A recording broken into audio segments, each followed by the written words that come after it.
Welcome, welcome, welcome to Armchair Expert, starring Monica Plaidman and her friend Dan Rathers. Good theme song. Thank you. This is an edition of Experts on Expert. Thursday. By the way, I want to just drop a hint that we're putting together a couple more shows, and I'm getting so excited about it. Me too. Hopefully people want to be with us more throughout the week because we got more coming. Yeah. Yes. So today we have, without question, the most legendary journalist to ever live in this country, Bob Woodward. He is an American investigative journalist. He started working for the Washington Post as a reporter in 1971 and is currently the associate editor. In 1972, Woodward and Carl Bernstein famously did much of the original news reporting on the Watergate scandal. These scandals led to numerous government investigations and the eventual resignation of President Nixon. He has covered 9 presidents over 50 years. Now, I do want to say one thing. This one leans political, but the only thing I would plead to folks to give it a chance is simply that Bob has been critical of both sides. If there's ever been a journalist who attacked fraudulence and lies on both sides of the aisle, it is Bob. So he has earned the right for anyone on the right to listen to him, as he has earned the right for anyone on the left to listen to him. Agreed. His books are Obama's Wars, All the President's Men, The Brethren, Inside the Supreme Court, Fear, Trump in the White House, and his new book, Rage. So please enjoy Bob Woodward. We get support from Quince. So we've been talking about Quince a lot lately, and as we head into fall, it's the perfect time to reset your wardrobe with their amazing pieces. I think it's so fun to do when the seasons turn over to just spruce up your wardrobe with a couple specials, and Quince is the place. Totally. We're talking organic cotton, Mongolian cashmere, tailored chinos from just $60. Premium fit and quality you'd expect from a luxury brand designer. I love Quince. You know, I like it understated and subtle, and I like stuff that has high quality. And Quince checks all those boxes. I love a lot of stuff from Quince. Honestly, they have incredible premium denim, which is very important for fall. It's pretty much all I wear in the fall is denim. And Quince has such a good selection of quality denim. Their stuff is so versatile, timeless, and built to last that you just grab every single day without thinking. Right. And all of that for 50 to 80% less than similar brands. They go direct to ethical factories, cut out the middlemen, so you get all that quality without overpaying for it. We love that. And they do way more than clothes. They have bedding, cookware, bath essentials, travel must-haves, same deal, and great quality. Upgrade your everyday. Download the Quince app for app-exclusive offers or go to quince.com/Dax. Get free shipping on your order and 365-day returns. Now available in Canada and the UK too. That's QUINCE.com/Dax. We get support from Apple Gift Card. Back to school is here, and for many, that means some big life transitions. Whether they are heading into a new grade or setting up a dorm for the first time, you want to give them something that actually supports their growth and success. Apple Gift Card is a versatile solution because it takes the guesswork out of gifting. It's not just about a new pair of AirPods for focus. It's about giving them the invaluable chance to choose the digital tools and subscriptions that suit their unique journey. They can use it for productivity apps on the App Store, movie nights on Apple TV, or extra iCloud storage for all those new memories. With Apple Gift Card, it's so empowering to give the students their freedom to allocate their own resources. Celebrate their new academic chapter. Visit applegiftcard.apple.com to celebrate their milestones and gift one today. He's an armchair expert. He's an armchair expert. He's an armchair expert. How are you? So good. We're tremendously flattered to be talking to you. If I can tell you, I think I was 7 years old the first time I heard your name. It was in Fletch. The commander was yelling at Chevy Chase, and he said, "This isn't some fucking Woodward and Bernstein bullshit." And I asked my mom, "What is Woodward and Bernstein?" My education started there. If she let you listen to things like that? Yeah, and look, it resulted in a successful career in comedy, so maybe it was the right move. Listen, I was looking up something about you, and you talk about the messiness of the human condition or about human beings. And I wanted to just address that idea because I think that's exactly right. Human beings are messy. And so when you have a president of the United States is super messy. He Yes. takes and everything is magnified 1,000-fold, 10,000-fold. So the messiness of that person gets delivered into everyone's life. Where if it's just somebody down the street who's messy, you can deal with that. But in this case, it's all of us. Well, and I think, too, the thing that we are very interested in, and this comes from me being in recovery, I'm an addict, is I learn a lot more from people's struggles than I learn from their triumphs, right? You have a lot of awards I'll never achieve, but I'm sure you've stumbled in ways in your life that you could teach me a lot about. And so that's pretty much my interest. Mine, too. When you make a mistake, you grow.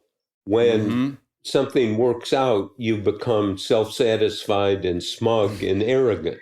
Right? Oh, that's Exactly. me. You just described me to a T. If you'll indulge me, we are generally apolitical because Yes. we talk about messages that I care more about than politics, and I don't want to alienate anyone. So for anyone that might associate you with Nixon and now this book, they would maybe be inclined, if they don't know a lot about you, to think that you're somehow a partisan reporter. And so I just, with your permission, I'd like to outline just a few times that I believe you're just a rigorous searcher of the truth. And I think you've blasted both sides and that you've been incredibly fair in your reporting over your lifetime.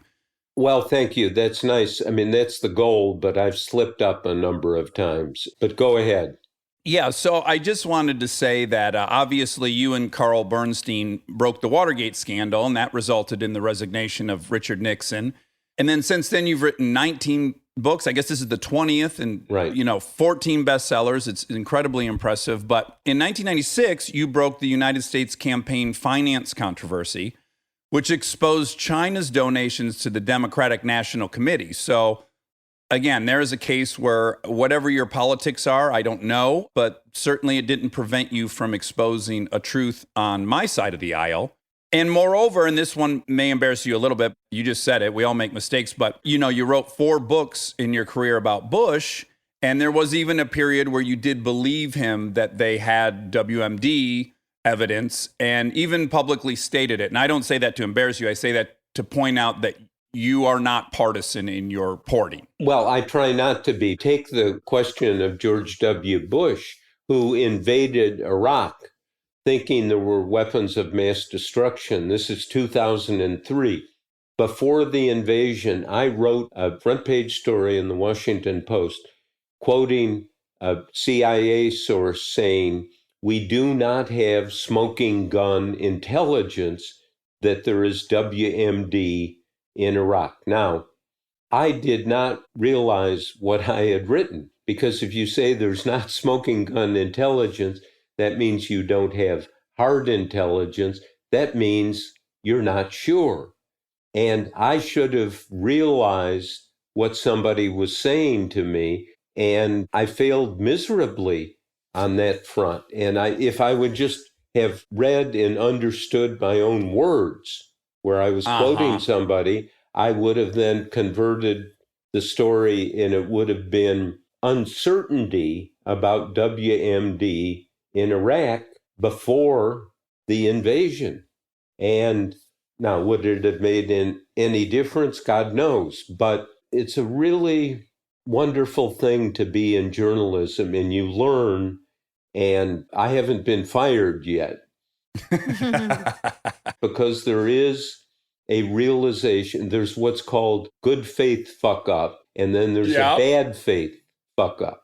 And a good faith fuck up is that where I didn't realize what I was being told. I didn't realize what I had written. And all the editors at the Washington Post who are very smart, one of them could have come over to me and tap me on the shoulder and say, "Hey, do you realize what you're saying here? This is a GFF, a good faith fuck up. That's a perfect term for us to use as we get into this, because I am curious what your takeaways are on some of the fuck ups that have happened. But again, I just want to put one more pin on your chest as far as your bipartisanism is that you also were critical of the Obama administration for their role in the United States federal budget sequester. And I just think it's really relevant. I'm sure you loved Obama. I loved Obama. But I don't think that stood in the way of you wanting to expose the truth. And so I just want to go into this setting up the fact that I have to imagine as you started this project, well, I suppose it started with Fear, your first book about Trump. Yes, right, in 2018. In 2018, did you enter that process? You couldn't live on planet Earth and not have an opinion about Trump. That wouldn't be possible. But you must have some safeguards that you have, some system that keeps you objective. And I'm really curious how that operates in your mind. Okay, I'm going to bring my wife in here. She is my safeguard. We lived this all together. She edited the new book, Rage, 6 times. Can you imagine that?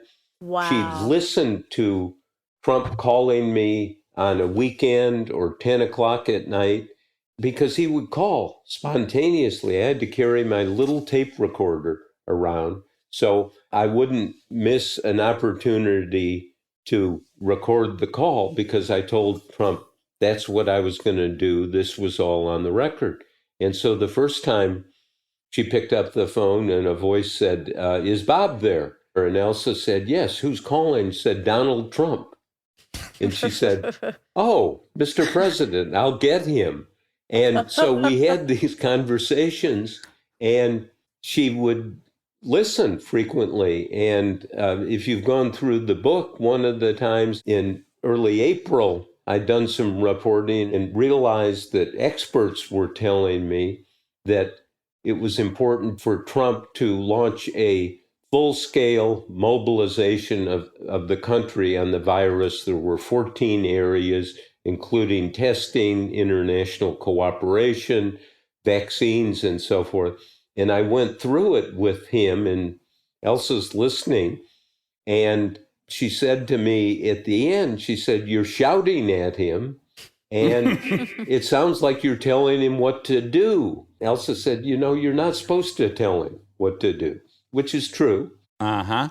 We developed the kind of relationship where I could push him and I could say things that I think his staff could not say to him. When you're interacting with him, first, when you say you get a call from the president, my first thought is like, I panic when the food delivery calls and I'm nervous I'm going to lose signal. So I can't even imagine what the anxiety of your signal service is just being on with the president. But secondly, you must always be trying to ride the line of being direct and getting the info you want and also not turning off your subject so that they are no longer interested in talking to you. I almost feel like it's almost a romantic relationship of pursuing and then laying off. So is there a dance there with when you feel like you could make those assertions and when you feel like, well, I still want to be able to talk to him? Well, yes, but I think he decided, because he denounced my first book, Fear, and said it's pure fiction and said I'm a Democratic operative. And then people who worked for him, a couple of them said, Mr. President, it's all true. And Trump said, it's true? Gee, I should have talked to him for that book, which he didn't. So I'll talk to him for this book. And so he agreed to do it. I said, it's going to all be on the record. I'm recording it. The book will come out before the election. And I think there's something in him that wants to be pushed, quite frankly. I think because he's a one-man band as president, the chief of staff can kind of say, well, wait a minute, should we do? And Trump will go, no, that's what we're doing. Or he'll tweet it out with no meeting, no discussion. So it was, I'm not a psychiatrist. I will not attempt to be, but there's some gravitational pull. For instance, the last call was a month ago, August 14th. The book was done. And he called unexpectedly. And Elsa came in and she said, it's the White House. It's President Trump wants to talk to you. And the book was done. And so I went, oh, no, God, he's calling again. I can't turn it down. So we get on the line. And I said, the book's closed. I said, can't we get something about the Israeli-US UAR peace agreement? Because it's significant. And I agree, it's significant. I said, the book's closed. It's printed. It's done. But I need to tell you that it's a tough book. I'm going to make some judgments that you don't like. And he said, well, like what? And I said, well, just, I didn't want to get specific and have an argument, but I wanted to it's a kind of Miranda warning that what we've done, maybe you're not going to like completely. I brought up something about the coronavirus. I said, that's such a big deal. The election's going to be about the virus, in my view. And he said, you really think that? What about the economy? And I said, they're related, as you know. And he said, well, a little bit. And I said, a little bit? Yeah. And he said, well, no, a lot. And then at the end, he said, looks like I'm not going to get you on this book.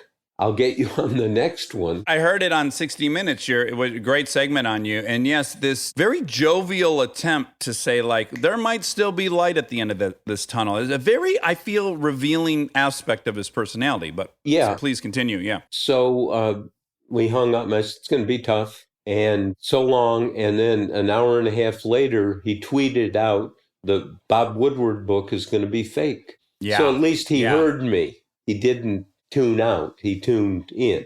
Yeah. Okay. Let's walk through. First of all, I'm reading the book right now. I am not finished, but I absolutely love it. Forget whatever interest I had. Trump himself, learning about, James Mattis and Rex Tillerson, people I didn't really know how they came to be a part of that organization, and learning, a good deal about them. They're very fascinating, interesting characters. When he asked Rex Tillerson to become the Secretary of State, Rex Tillerson, who did not necessarily desire that post, said, I want to look him in the face and ask him 3 questions. And one was, I got to choose my team. Will you let me choose my team? The other one was, I got to get a promise you're not going to withdraw your nomination. And then the last was, I don't ever want to be in a public feud with you. If we have an issue, I want to handle it privately. And I'm curious, how did those 3 things turn out? What happened, Tillerson was offered the job in a meeting that he had with Trump, and he called his wife and he said, you won't believe what happened. And she said, he offered you Secretary of State. and he said, how did you know that? Said, well, because I knew that, you were kind of bored. He was just leaving, being head of ExxonMobil. Actually, his successor was picked. He was going out. He and his wife have a horse farm outside of Dallas, and boy, they're going to ride those horses. And so he thinks, maybe I better take this job. This is #1 cabinet job. He really told me he would give me his cell phone. He would be available anytime. But there are 3 things, the 3 things you said, I want his word on. So he told this to incoming Chief of Staff Reince Priebus.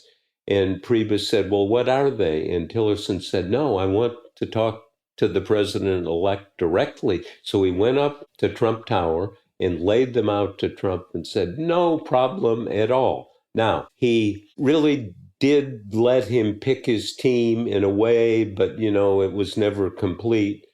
He did not withdraw Tillerson's nomination, but they had endless public feuds, which are extending to today, where Trump fired him by tweet and then publicly went out and said he's dumb as a rock. And now, look, you can make your judgments of people when you bring them out of the position of having hundreds of millions of dollars, I guess Tillerson was worth, and say at the end of your career, I want you to take another job. And what Tillerson reasoned, he had never served his country in the military, and he felt guilty about it. He said, now this is an opportunity. I'm going to do it. So he said yes. And he got these pledges personally from Trump. And then Trump, just crushes him and excoriates him publicly. And the aversion of this happens to so many people who work for Trump. And it's hazardous duty. It's always hazardous duty being Secretary of Defense, Secretary of State, Dan Coats, head of intelligence, but they all are people like Coats, a Republican senator from Indiana for 16 years, evangelical Christian. He and his wife, Marcia, are, oh boy, we're going to retirement. And Pence, who was one of his friends from Indiana, the vice president-elect, said, "Do you want a job?" And Coates said, "No, I don't want a job." "Well, come talk to the president-elect." So he comes and talks, and they say, "We're going to offer you the #1 intelligence job." Well, that's the Trump inner circle. That's dealing with the state secrets. It's overseeing the CIA, National Security Agency. It's a wonderful job. In fact, Obama once said to me when I was doing an interview with Obama, I had so much time to dig out what Obama had done about the war in Afghanistan and so forth. So I knew a lot because of time. And at the end, Obama said, "Have you ever thought of becoming CIA director or head of intelligence?" And I said, "I know that's not a job offer." And he said, "No, it's not a job offer." So it's a tempting job. So Coates took it. And the way Trump treated him, Dan Coates is somebody, he's got a moral and religious center to him. And whether you like that or agree with that, Well, that was almost weaponized against these guys. So even when you bring up Rex, right, his wife also said, God's got bigger plans for you, right? There is part of this, a commitment to serving the country, a commitment to, his God as he understands them. And James Mattis, right, I don't think he personally wanted that job, but as he said, he is committed to working for the Constitution, to defending the Constitution. So there's this higher calling that trumps whatever, well, not pun intended, trumps whatever reservations they have. So these men are generally making really principled decisions to join this team. He understands the buttons on somebody's psychological console. And he knows you're going to serve the country. We're going to have direct access. You'll have my cell phone number.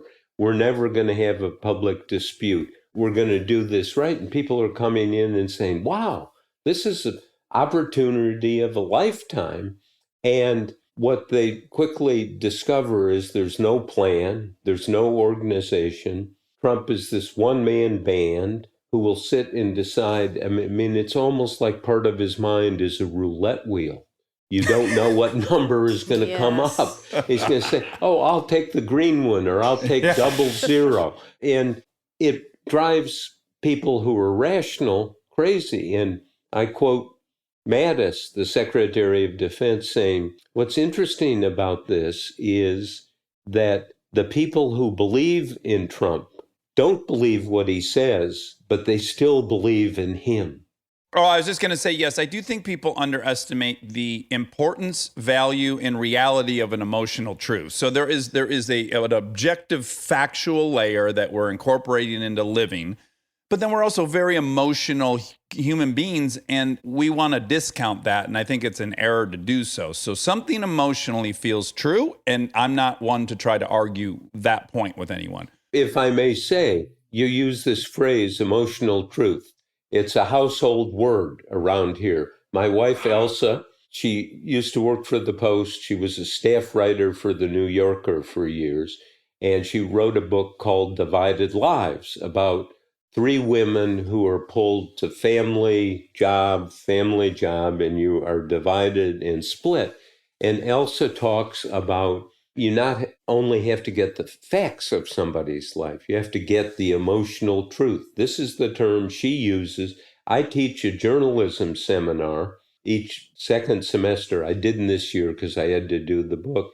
And Elsa comes for one session, and the title of the class is Emotional Truth. And it's something you've got to understand, how it drives people. It may be rational, it may be irrational, it may be something Dr. Freud would love to examine. It may be something, it's Rosebud. Yeah, 100%. If you really quantified everyone's life and you had at the end of their life a table of how many decisions were made based on facts and how many were based on emotions, I have to imagine it's weighted in the emotional decision making. That's just what we do.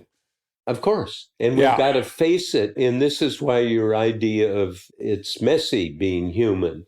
In the case of Trump, it's a bigger mess. It's a bigger inconsistency. The last line in the book is that Trump is the wrong man for the job as president. And this is based on this overwhelming evidence that came from my reporting and quite frankly came from him. I grabbed something from the book for you that I just wanted to read. And this has to do with Senator Graham, who is the senator from South Carolina, chairman of the Judiciary Committee now in the Senate. And he's the one who's leading the confirmation hearings that Trump's going to appoint somebody to fill Ruth Bader Ginsburg's seat. This has exploded political Washington in a significant way.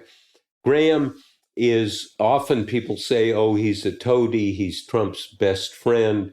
I found in my reporting, again, because I have the time to go back to people and check, that Graham actually has some good observations and advice for Trump. So this is June 14th, so 3 months ago, after George Floyd was killed by a white police officer, and the whole Black Lives Matter uprising and so forth that defines so much of what's going on right now. And one of Trump's responses was, as you may recall, when he walked out of the White House and had the street cleared of peaceful protesters by the military in a really heavy-handed way, and Trump walks out and waves a Bible in front of the church. Upside he knew down. every step of the way, but he had not thought of what does he do once he gets there. That was very clear as an actor that he was out of lines in writing once he arrived. Yes, and didn't he hold the Bible upside down or something like that? We'll give him a break. It was his first time Lindsey holding Graham it. is talking to Trump and saying, waving the Bible doesn't work. And I quote Graham saying, quote, "I've never been more worried than I am right now.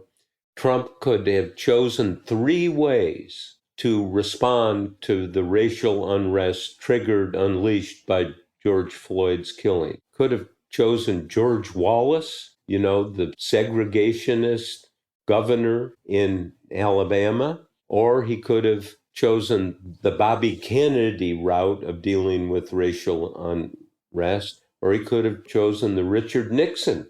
And the Nixon was law and order.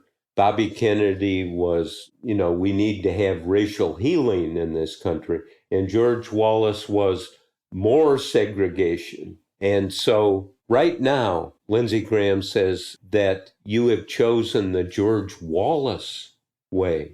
You have taken the segregation route. And I quote him saying, right now, if the election were held, you would lose. Now, this is in June. So you have racial unrest, and there are things in the book I quote where Trump doesn't understand the pain and anger that Black people feel. Yeah, can I pause for 1 second? Because I thought it was amazing. You first asked him if he does believe that there is systemic racism in this nation.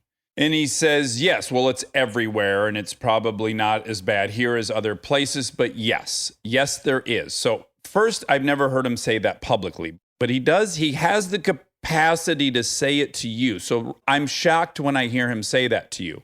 But then you say, do you recognize that you and myself have a great deal of privilege growing up white and of means, and that we have been in a cave of privilege, and that it is time for us to exit that cage and understand the pain and anguish that the Black people in this country are going through? And he says, no. And he thinks it's silly that you would want to. Well, even more, play that tape. His response, I said, do you understand the pain and anger that Black people feel? And he goes, wow, you really drank the Kool-Aid, didn't you, Bob? Yeah. you drank the Kool-Aid. Just listen to yourself. And he mocks me for trying to understand from the point of view of white privilege what other people are feeling. And he said, no, I don't feel that way at all. And then he runs around and says, oh, I've done more for black people than any president other than Abraham Lincoln. Yeah. And He loves saying that. And he says it, and it's absurd. Remember Lyndon Johnson in the Civil Rights Act? Remember what Lyndon Johnson did for racial equality and opportunity in this country? Yeah. One thing with Trump leads to another, leads to another. So I'm talking to him about the Supreme Court decision extending the Civil Rights Act to LGBTQ people in this country. And it was written by Gorsuch, who's Trump's appointee, one conservative appointee. He said, what do you think about Gorsuch, your guy, writing this, and it's against the administration's position? You're in the Supreme Court saying just the opposite. And Trump says, well, I want him to rule the way he feels. And I said, okay, I've thought about this, President Trump. I was thinking that if you were on the Supreme Court, you would have voted for that also because you believe in freedom for people. So I think if you'd been on the court, you would have been voting with Gorsuch. And he says, wow, that's an interesting idea. And I said, well, maybe you can appoint yourself to the Supreme Court, God. which he could do. And he said, oh, well, I care about everyone. I care about all people. Stay tuned for more Armchair Expert, if you dare. We get support from Skims. Oh man, do I love Skims. I've been living in the Skims lightweight cotton collection all summer, and I have to tell you, getting dressed has become so easy. I just throw it on. It just feels right immediately, whether I'm grabbing coffee or I'm on the couch all day or I'm out, even going to dinner. The cotton is so lightweight and breathable, which in this heat is a non-negotiable. The cotton jersey t-shirt, I just need everyone to know about this one. This one hugs in all the right places. It's very soft and it still looks and fits the same after months of washing, which is very hard to do, I feel, with t-shirts. I've been wearing the black cotton jersey t-shirt with basically everything all summer long. It goes great with any patterned skirt or shorts or pants. I mean, anything truly. I believe that's probably my favorite piece from the cotton collection, but they also have great lightweight cotton thongs that are so comfortable and they're cute. That is a very, very hard mix to achieve, especially with undergarments. I feel if you can find some that are cute, but also comfortable and do the job, that is a win. And Skims has really, really figured that out with the lightweight cotton collection. Shop Skims cotton and all of my favorite pieces at skims.com. After you place your order, be sure to let them know we sent you. Select podcast in the survey and be sure to select Armchair Expert in the drop-down menu that follows. This podcast is brought to you by Squarespace. We've talked before about Rob building our website on Squarespace, and I bring it up again because it's a perfect example of what they do well. Rob had all the pieces, the content, the vision, the ideas, but he needed something to actually take all that and make it public facing. And Squarespace was that bridge. Maybe you're in the same spot. You've been developing something, a business, a skill set, a body of work, and it's been private. It's been yours. But at some point, you're ready to put it out there, and that transition from private to public can feel like a huge leap. Squarespace makes it feel like a step. Beautiful templates, built-in SEO, email campaigns, scheduling, analytics, everything you need to go from I've been working on this to here it is, come find me. All in one place, no code, no stitching together a bunch of different tools. So if you've been sitting on something and waiting for the right moment, this might be it. Head to squarespace.com/DAX for a free trial. And when you're ready to launch, use offer code DAX to save 10% off your first purchase of a website or domain.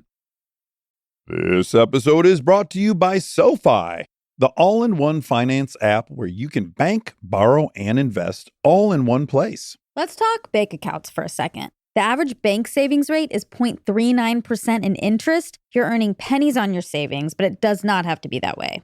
With SoFi High Yield Checking and Savings, the money barely making moves sitting in your savings account can earn over 8 times the national average savings rate with eligible direct deposit. No account or overdraft fees, which feels rare these days. You can get your paycheck up to 2 days early, perfect for getting ahead of a bill or grabbing what you need right when you need it. Plus, get up to a $300 welcome bonus when you sign up with eligible direct deposit. Sign up for SoFi Checking and Savings at SoFi.com/armchair. SoFi Checking and Savings is offered through SoFi Bank N.A., member FDIC. Terms apply.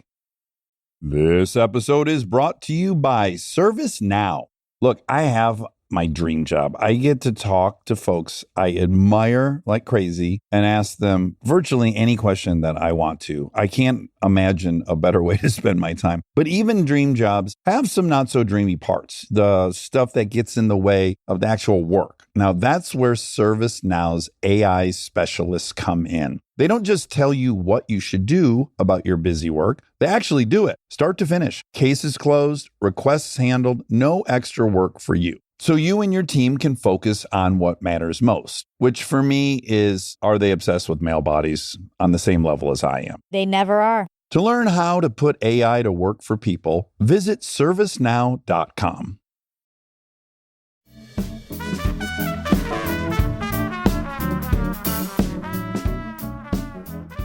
Well, okay. Now I am going to ask you to be a little bit of a psychologist, and only because you know them more than I do in these conversations. But I just want to lay out a couple things that I'm trying to figure out. So one is, when Mattis comes to meet with him, he makes a case to end torturing as a means of getting information. And he makes the most beautiful point, and he says, you know what? Forget about the suspected terrorists. I'm not even appealing to you to worry about them.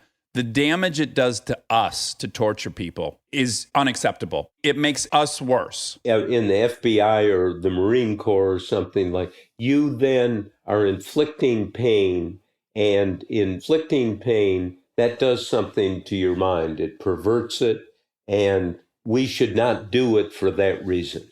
Right. And then he goes on to explain the immense value of being a member of NATO and reminds him that the whole reason that we had a coalition to go into Afghanistan after we were attacked was because of NATO. And so now in that meeting, he concedes to those points. He seems to be swayed by that or acknowledge that.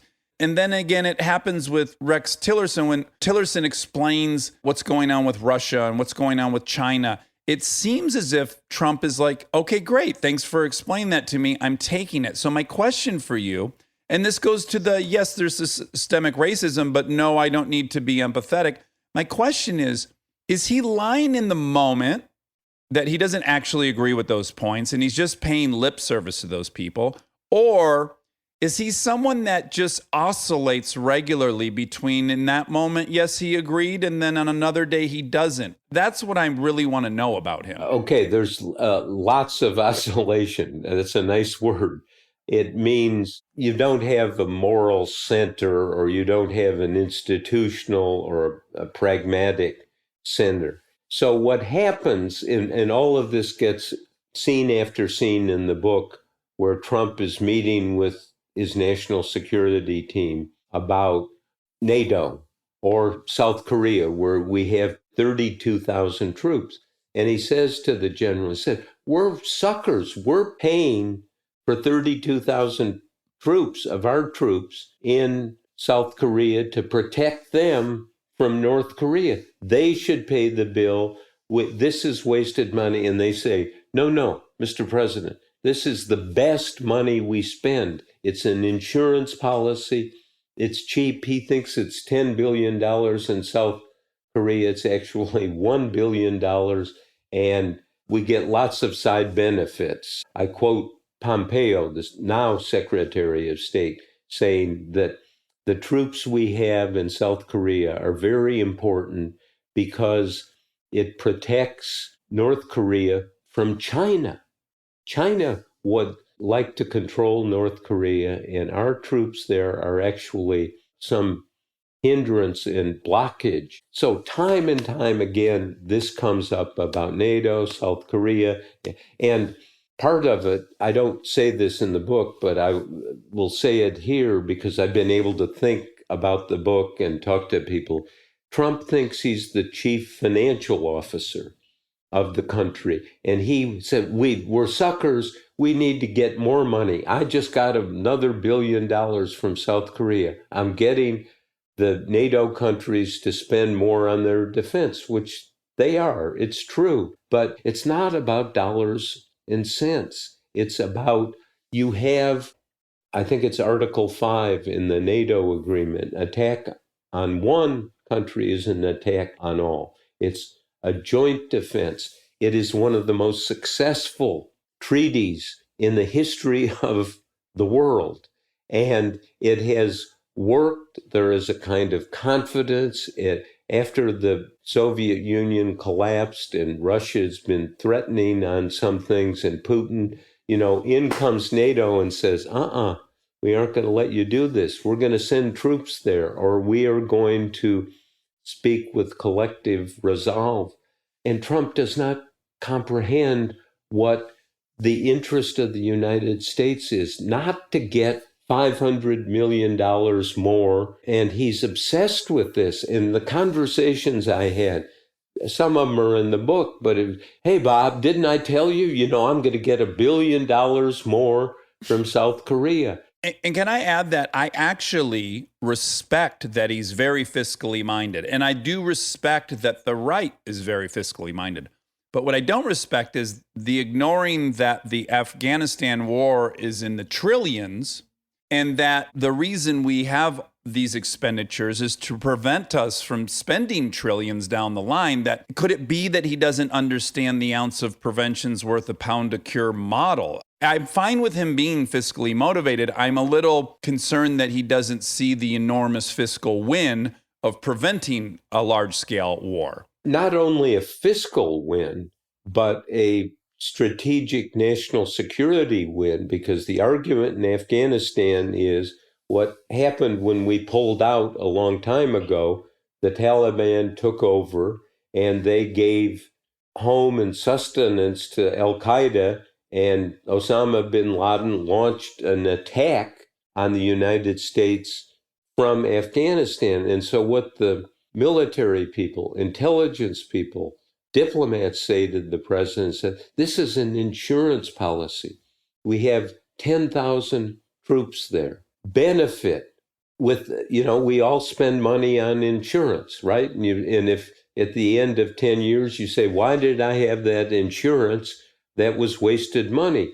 But if you needed it, it could make all the difference in the world. So he doesn't think that way. And they had to beat on his head and say, no, don't do this. In one of the interviews I did with President Trump about South Korea, and South Korea is important in all of this. And he said, we're paying for them. We allow them to exist. Now think about that. God. That an ally that we've had since the 50s, since the armistice after the Korean War. Our only foothold of democracy and capitalism in a rapidly becoming communist section of the world. Yeah. In the 50s. It's like you have a friend and you help them and then they help you. And you say, we're going to be friends for life. We're going to protect each other, look out for each other's interests. If we have a disagreement, we're going to say it, we're going to air it. And think of the world that has existed in this century, the 21st century. We had the Iraq and the Afghanistan wars, but we've not had other wars. We haven't had major wars. To Trump's credit, he has not had a war himself. He told me repeatedly, he said, like with North Korea, he agreed to meet with Kim Jong-un, the leader who has dozens of nuclear weapons. And I asked the president, I remember, said, well, the foreign policy establishment thinks you met with Kim Jong-un And traditionally, you send people from the State Department, you work out an agreement, you're going to have a communique, you're going to so forth. And I said, so people think you jumped the gun on this. And he said to me, he said, Bob, I gave him a fucking meeting.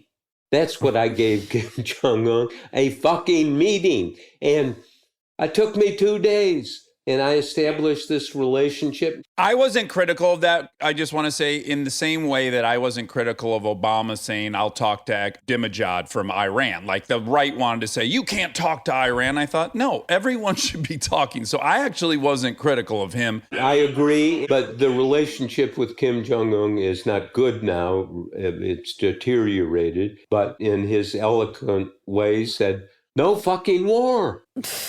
Right? And so we're going to see over the coming years as that work. Trump talks, and in these letters that I have back and forth between them, which are extraordinary, Trump feels he said to me, Kim tells me everything. I know what's going on. He was about to go to start the war, and Trump says he stopped him. Now, Pompeo, Secretary of State, heard the same thing from Kim, but he doesn't know whether it's a bluff. Trump is sure it's not a bluff, so we're going to see. So he did something different. See, here's the problem I've got. So many people say Trump breaks norms. He does what's not traditional. And from the time he was elected, it said, no, wait a minute. He was elected to break norms. Mm-hmm. People counted on him to break norms. And to sit in kind of, oh, this is not traditional, this is not normal. Trump is not going to be that way.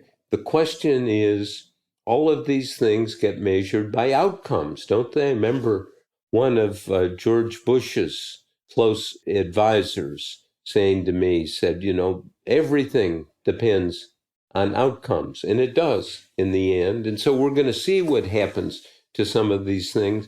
So I had a very good friend of mine write me an email saying, Trump's the leadership, the irrationality, the failure to plan, the failure to have a moral compass and so forth is tragic. But he said, well, Trump has done some good things. I agree. And this is not one-dimensional. A friend of mine once said years ago, I remember I was looking into a lawyer, and I was trying to get some background. I had a friend in Houston, Texas, said, well, so what do you think? And he said, like all of us, he's a mixed bag. Yeah, I'm kind of the same opinion, or at least I really try to make a case for the things I think he's done well. I or at least attempt to. But I want to just go through, and it's in the book, the price paid for his fiscal-minded objective. Do you think the early stages of the outbreak in China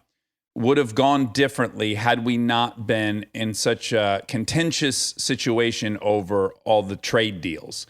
Do you think if we had had a more amicable recent history with them, that they would have accepted our offer of sending epidemiologists and stuff there? Do you think that we paid a price? No, because they were covering up the virus in China.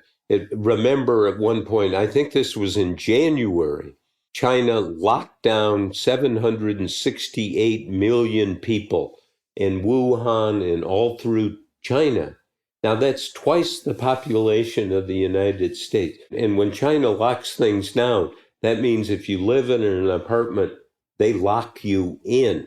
That means serious lockdown. It's not, it's okay to go to the grocery store. You're locked down and somebody's going to go to the grocery store for you and so forth. What happened in this is it took me a lot of months of reporting to discover the key moment. And I opened my book with this, is January 28th, top secret meeting in the Oval Office, and President Trump's national security advisor, Robert O'Brien, the intel briefer, is in there talking about the virus in China and saying they're watching it. And O'Brien says, Mr. President, this virus is going to be the biggest, not maybe, this is going to be the biggest national security threat to your presidency. His deputy, Matt Pottinger, who could, almost if you design somebody to be in that job at this moment, who'd been a Wall Street Journal reporter in China for 7 years and knew the Chinese lied, had deep throats in China who told him the pandemic is coming. And this, we went through this. It was all laid out to Trump. And he, instead of telling the population, he ignored it and worried about a panic and worried about being reelected. And when all of this is written for history, 10, 20, 30, 50 years from now, they're going to look back on that meeting, that moment, and this was the beginning of the tragedy for America that has led to 200,000 people have died. And some of this clearly could have been averted by telling the truth and going to the American people. So it is a staggering act of malfeasance. It is a staggering failure to be human. It is a staggering moral failure. And what's happened, this has gone on for so long, another 1,000 people died. 1,000 people died. A year ago, if 1,000 people died in a factory explosion in Detroit or anywhere in the United States, it would be news for weeks. Well, that's nearly half the victims of 9/11. So Yeah. we know how he felt about that. Now, here is a place that I want to attempt to give benefit of the doubt. So here is what I feel like I could be empathetic towards, which is a mass panic and the potential downturn in the economy are going to have collateral damage that also will result in deaths. And again, to your point, 40 years from now, we'll know those numbers. We're definitely going to be paying prices in other areas. So I do see the incentive to downplay it as to prevent panic, as to prevent a collapse in the economy, so on and so forth. I don't think you'd have to be a monster to value the economy as something more than just money, but all the many things it affects in our health. No, that's true. You've got to balance. You documented him knowing the severity, and that's really important. You have documentation of him in January, February, understanding that it was the Spanish flu, understanding that it was 5 times as dangerous and lethal as influenza. So that's, to me, where it starts getting broken down, and I start feeling like even if you had that incentive, one of the things it tells me is that you have a very low opinion of the populace, that you can handle this truth, but that we wouldn't be able to handle it, that we will start running mad in the streets and lighting things on fire. So there is a declaration of his assessment of us in some way by thinking we can't handle that. Yes, this is the failure to understand who we are. And who we are, I'm an optimist about the country. I remember after 9/11, I did 4 books on George W. Bush. And George W. Bush, after 9/11, 3,000 people killed. And a surprise, he actually 6 weeks before had been warned in the top secret briefing to him from the intelligence community that bin Laden was determined to strike in the U.S. And he should have acted, and he paid a price for that. But at least after the attack, he stepped up and he said, okay, we're going to pay them back. We will strike at a time of our choosing. He rallied the country. He rallied the Congress. All of the work he did, sending troops into Afghanistan, the first American troops into Afghanistan in 2001 were led by a colonel. You know his name? James Mattis. I had the great pleasure of meeting him on a USO tour in Afghanistan. Yeah, incredible man. Once the thing became bigger than him, how is it that his own shortcomings as a person now start to exponentially ramp up not being able to handle it? And I specifically mean the doing his own thing, the governing on his own. How does that now come to play into his handling of the pandemic? Well, it's no better. it's going to get worse. All the doctors say it will converge with the regular flu. And it is a train that is running, at an incredible speed, and it's probably going to run faster. He's not organized. Now let's look at what is the obligation of a leader, of a president, when he gets that information on January 28th. He should say, wow, this is on my head, my shoulders. Let's get all of the people in who are experts. Let's get Tony Fauci in. Let's get the Secretary of Defense. Let's get Homeland Security. Let's get the smartest people around, and let's say, how do we act in a way to protect the American people? But there's no meeting. There's a cover-up. There's denial. There is refusal. And then in March, when the virus hit us like a, bang, it was just over a few days in early March. I remember I was traveling to the West Coast, to Florida, March 6th and 7th. And my wife and daughter, Elsa, and our daughter, Diana, went to Morocco during that period and thought, everything's fine. And I was at a speech in California, and I had copies of my book, Fear, then, to sign for hundreds of people. And somebody said, you better wear some gloves, rubber gloves. So I got my gloves out and put them on. And I realized soon, within a day or two, there are 30,000 new cases in the U.S. Trump gave a speech, an Oval Office evening speech, took it seriously, but then again kind of said, oh, it's going to be fine, everything's going to be okay, kind of brushed it off, instead of saying, he did some serious things. He restricted travel from China. He set up a task force to look at this, but he didn't put it all together in his own mind. And for your show here to do this, right? Do you have a team of technicians? How many people? Sadly, you've met all of us. You met Rob, and you're looking at Monica, and you're looking at me. Okay, we're a but at nimble least machine. It's three. There's it's three, not one, right? That's right. Yeah. And if he'd even had three, and where Yeah. we got everything together and said, hey, let's work on this, let's do this. And the evidence in the book that I was able to find is overwhelming. In January, Matt Pottinger talked with Tony Fauci and laid out in truncated form what he knew that a pandemic was coming. And I quote Fauci in the book saying, oh, I thought Matt was over the moon on this and exaggerating in January. And then when it hit in March, Fauci is quoted saying, oh my God, Matt was right all along. The same with Dr. Redfield, the head of the CDC, one of the also not as well known as Fauci, but a renowned doctor and cares about the country. Last week, Redfield has 23,000 people who work for him in the CDC, including contractors. He's testifying under oath in Congress, and he gets the mask out and he says, a mask is more important than a vaccine. This can save your life.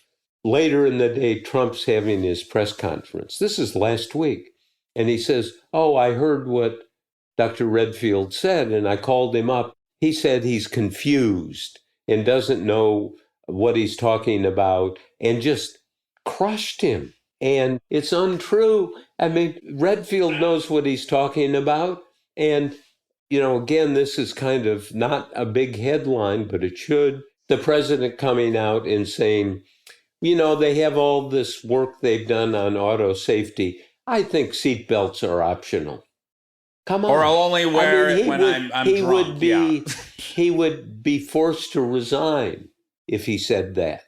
A mask is the equivalent of a seatbelt and an insurance policy. And you have everyone saying this, knowing this. But see, what's happened, we've become kind of anesthetized to this. We have been numbed oh, well, 1,000 people died. Oh, there's a controversy about masks. There's a controversy about this.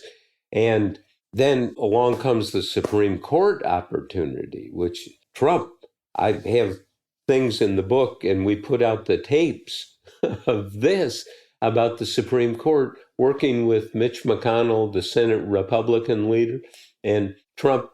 I quote in the book, and we played this tape, and Trump says to me, Mitch is interested in one thing, getting judges. Mitch tells me if we're going to get 10 ambassadors confirmed in the Senate, do the one judge, please. And Trump spouting numbers to me with enthusiasm, exaggerated numbers, but he's going to get a lot of appointments. He has over 200 now. He says 300. So at one point, I said, and we've released the tape on this.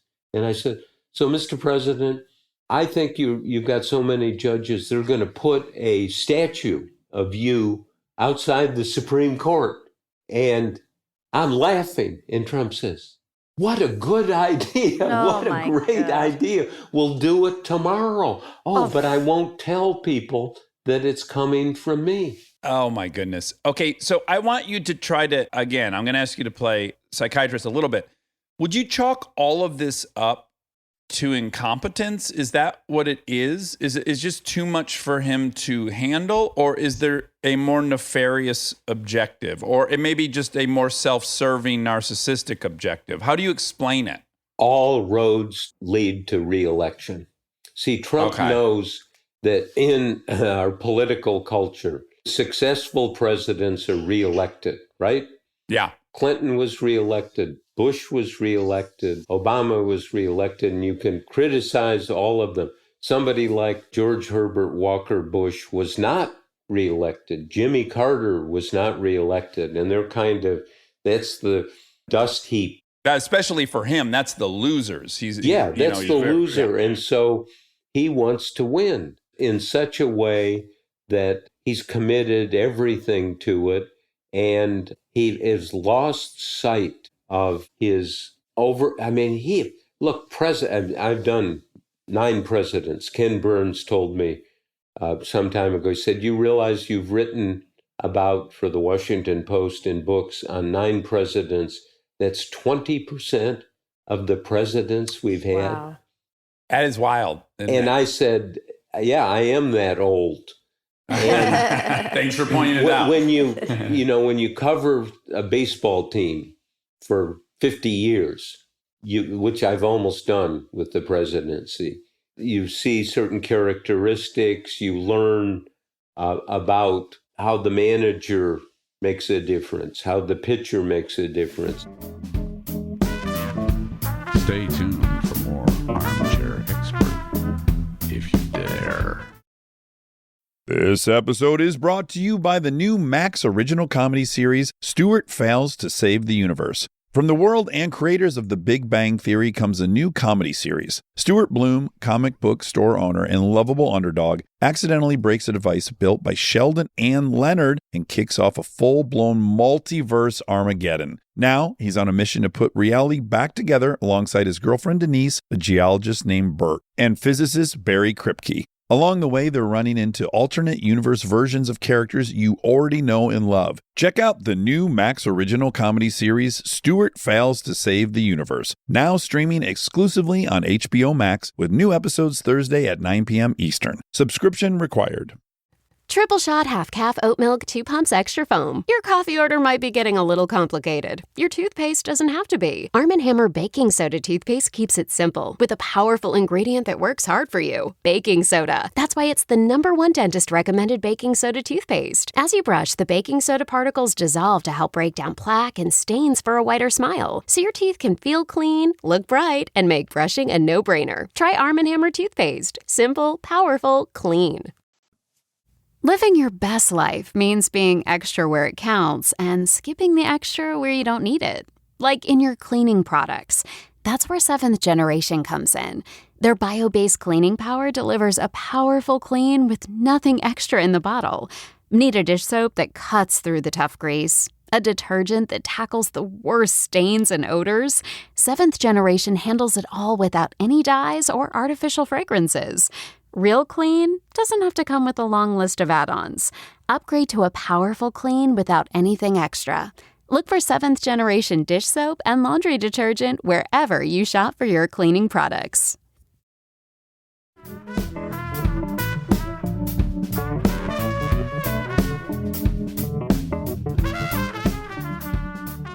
When you cover the presidency, you have the opportunity to try to think about it. And one of the things that's just hit me like cream pie in the face is the extraordinary power presidents have. They have the megaphone, they have the microphone, they are moral leaders in foreign affairs. They decide. Joe Biden really can't go abroad as a presidential candidate because they'll say he's trying to do the president's job. And the Constitution makes it very clear that the president, and so President Trump says, Putin's our friend. Kim Jong-un, we're going to deal with him. MBS, the crown prince of Saudi Arabia, even though, according to the CIA, he's behind the murder of Jamal Khashoggi, one of the writers for my newspaper. And he has all this extraordinary power in the foreign affairs, in domestic affairs, the economy, on moral leadership, on the direction of the country. And so you put it in the hands of somebody like Trump, who won't organize, won't think through. It's staggering. And I really find myself saying, as I think I was quoted in the Drudge Report the other day, saying, historians are going to come around and they're going to say, what the F was happening in America in this period? We have lost our moorings. Now, that's not by me a political judgment. I don't have politics. I can't have politics. I only vote when my young daughter wants me to go vote for her because she has a favorite candidate.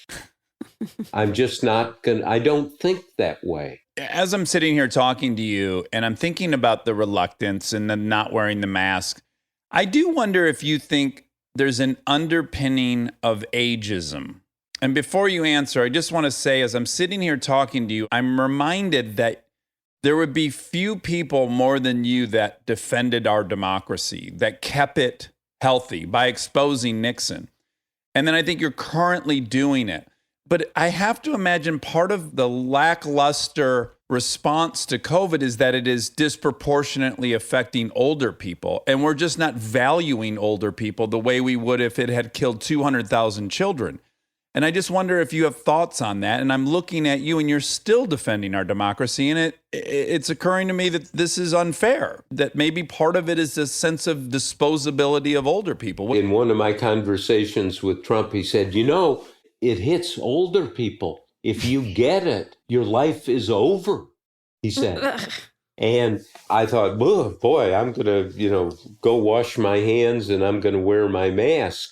And so, no, I don't think that's it. I think and this is a profound question you're asking, where we need to look at ourselves as a country and our responsibility for becoming unmoored from the principle of, my God, every life counts. Now, Trump says even one is too much. But this is going to be a sad story. We are going to have to walk, everyone in this country, the painful road of introspection. And the road of introspection, as you know, is indeed painful because you see yourself and your weaknesses and you see what you should have done. You wind up second guessing yourself. And the country's going to have to go through that. Normally, what brings this country to its senses is a crisis. But this crisis, has been happening slowly. 1,000 lives here, 2,000 lives here. Oh, it's only 500 today. Oh, whoops, it's up to 1,000, back and forth. And I think it's I had an editor at the Washington Post, managing editor named Howard Simons, who was just a great, brilliant man. And he'd go to a party in Washington and so forth, and he knew if he said he was the managing editor of the Washington Post, everyone would be, what about this? What about that? So he used to go to parties, and they'd, what do you do? He said, well, I work for the agriculture department. Everyone would say, yes, thank you. So nice to meet you. Hope to see you before I leave. Yeah. Obviously, these are kind of unparalleled times. And as you say about us becoming unmoored, is it not shocking to you the difference between what caused Nixon to resign, in its weight and intensity, versus what kind of scandal could even exist today that would have a president resign? Does that question make sense? It seems like it's changed such a great deal from when your work resulted in the resignation, which about stealing stuff from a hotel room, albeit about the election. But well, no, it was a Democratic National Committee, the opposition party. Watergate was a whole series of other illegal acts and conspiracies and so forth. Yes, and all to undermine the election. And yes, I'm not downplaying the severity of that. I'm just saying it seems like we've eclipsed that level several times, and there's really not been any true pressure for someone to confront that. Do you think what happened with Nixon from your work in the 70s could even happen today? I guess that's my question. Yeah, certainly all kinds of things can happen. And I look at my job. My job is to find out what happened. And I've been very privileged to work at the Washington Post and have Ben Bradley and Catherine Graham as the owner. And it's a gift. It was a gift to me as a young reporter, needless to say. So we have to work harder in my business. I need to work harder. The election is 7 weeks away? Can you believe? I mean, 7 weeks crazy. In America goes zoom, just gone. And there are things we don't know. There are things that are hidden, and we need to dig into them. And, the whole system, Republicans, Democrats, accountable. Even though there's been some tough reporting on Biden, there will be more tough reporting on Biden. Uh-huh. So everyone in my business needs to, as Ben Bradley said when Carl Bernstein and I went and woke him up, this was in 1973, at 2 a.m. in the morning at his house, to say, we've got information that Nixon's behind it all. And Ben came out in his bathrobe and his pajamas, and he said, okay, you guys have put us under a lot of pressure, and go home and take a bath, rest up a little bit, and then get your ass back to work. And Ben Bradley departed long ago, but his voice of get your ass back to work is echoing in my head. And there's no off switch in journalism. There's no off switch in covering Trump world. But have you found that there's been, over your career, so much more distrust now? Because that's coming from the top, that's coming from the elite of, trying to dismantle the press and media, and it's all fake. And so before with Nixon, when you guys broke that story, it was just believed, right? Or did you? No, it wasn't. It wasn't. No, Okay. people didn't believe it. We wrote all these stories. And in 1972, for the 72 election, we wrote all these stories about criminality and break-ins and secret funds and sabotage operations against Democrats. Pretty extensive. And on election day, Nixon won 49 states. Yeah. It wasn't Yeah, you're believed. right. That's a great. I'm glad you pointed that out, because it feels uniquely Current. Yeah. So Yeah, I'm glad but it's really a good question, and we're in this age of impatience and speed, the internet, give it to me now, give me one sentence, and so forth. And my colleagues at the Washington Post just do a great daily job. I mean, we have a team of reporters, woman named Ashley Parker, who came from the New York Times, Bob Costa, Phil Rucker, dozens more covering the White House, covering the administration. And somebody like me, I don't have to write a daily story. I don't have to write a weekly story. And I can deal with the question, not just what did the president know, when did he know it, but how did he know it? And how did Trump know that this virus was going to be a pandemic and would go through the air? It took me 3 months to figure that out and find out about the January 28th meeting. I wish I was faster. So it takes a long time to put the pieces together. And I worry now, I go to sleep and I wonder, what don't we know? And I wake up in the morning. I've said this before and I mean it. I half mean it. My immediate reaction when I get up is, what are the bastards hiding? Not one party, but both parties. In institutions, in business, there is a natural reflex. Cover up. Don't level with people. Maybe they'll never find out. Maybe they'll never discover. When you're president of the United States, you have this unique constitutional and moral and institutional role. And it's really a truth-telling role. It's a role of immense responsibility. No one should walk into it without understanding the dimensions.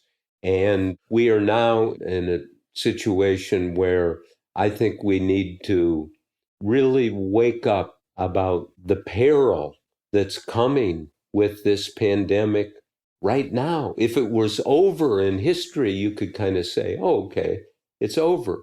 Can't even get close. And as I was trying to point out, get Dr. Fauci here and he'll tell you it's going to get worse. Yeah, we're in the eye of the storm. Okay, my last question, and it's for fun. You've been portrayed in movies by the handsomest man to ever live, Robert Redford, and you've been portrayed by the funniest man to ever live, Will Ferrell. Who more accurately captured Bob Woodward? In the first case, for All the President's Men, Redford having that role, I always have it fixed in my head. And I say to people, and I say to you, you have no idea how many women I've disappointed. Yes, really. At the time, I was not married, and I would call women up for dates, and identify. Oh yeah, oh yes, let's have a date. So, and then I'd go to the door and ring the buzzer, and the door would open and go, huh? Where's Bob Redford? I have seen more disappointment on women's faces than anyone. And so, what's the lesson? Don't take any of this stuff seriously. Just the Ben Bradley rule, nose down, ass up, moving slowly forward. I like that. Well, you are a national treasure. We thank you for all the 50 years plus work you've done, always with the goal of keeping that fourth estate strong and keeping this democracy honest and thriving. So thank you so much. We really appreciate you taking the time. We've got a lot of work to do in the next weeks. Enjoyed the discussion. Good luck. All right. Thank you so much, Mr. Woodward.